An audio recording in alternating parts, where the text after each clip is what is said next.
Hai, bareeda eessaa deemuu jirtame? Gizeen alaaltume nama eessaa deemu si fakkaata?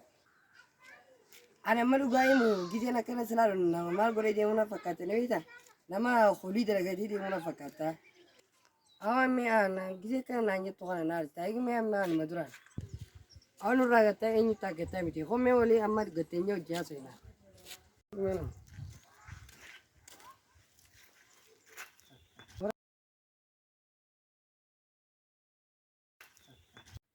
Amma ati niin baradheetti giddeemaa oluu dhiisiti. Hoto amma dalagannee waliin misooma guddifannaa. Ta misooma guddisaa mee isinummaa misooma nu guddisaa. An baradheetiin biyya bulchaati. Haya waa barattee biyya bulchitee fi waa miikaa gamtaniin ganda kasa deemteefu wallallaa.